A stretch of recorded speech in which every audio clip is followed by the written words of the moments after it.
Bonjour à vous. Alors, je me présente, Vincent Leblanc, de Violon et Champignons. Alors, je voulais vous faire une capsule mycologique, cette fois-ci un spécial sur le matsutake.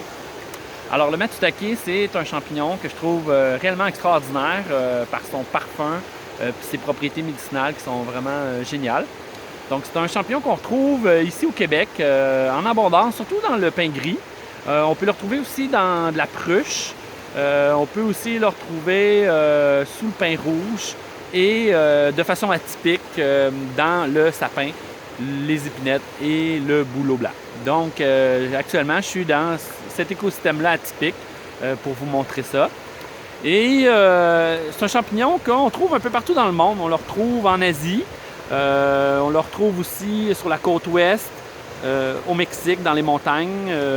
C'est les Japonais qui l'ont beaucoup développé et qui malheureusement ont eu une maladie, un nématode qui s'est attaqué à leur forêt de pin, qui a presque tout décimé là, les matsutake sur leur territoire. Donc c'est pourquoi que souvent on parle des Japonais parce qu'ils ont un gros engouement là, par rapport aux matsutake justement. Alors, sans plus tarder, je vous fais une petite visite. Là. Je suis actuellement au centre d'un ce qu'on appelle un shiro. Un shiro, c'est un cercle, c'est un rond de sorcière, on pourrait dire aussi, mais j'aime mieux le terme shiro. Donc, le mycélium pousse plus en rond et tranquillement, avec l'âge, va s'agrandir. Normalement, on trouve le matsutake dans des forêts beaucoup plus âgées, autour de 50, 60 ans et plus.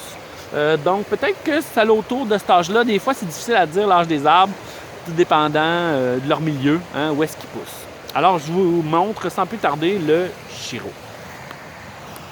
Alors, voici ici, on a des matsutake un peu ouverts. Regardez ici, un petit bouton probablement. Regardez, il y en a d'autres ici. Fait que vous voyez, c'est un rond, je continue.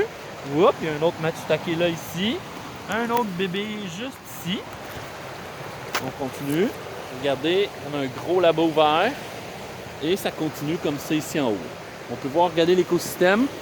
Un bouleau, sapin, épinette. Et j'ai un sapin justement ici tout proche de moi.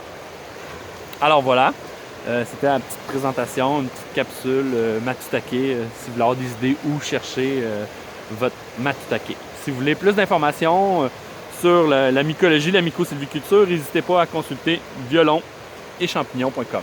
Merci à vous, au plaisir.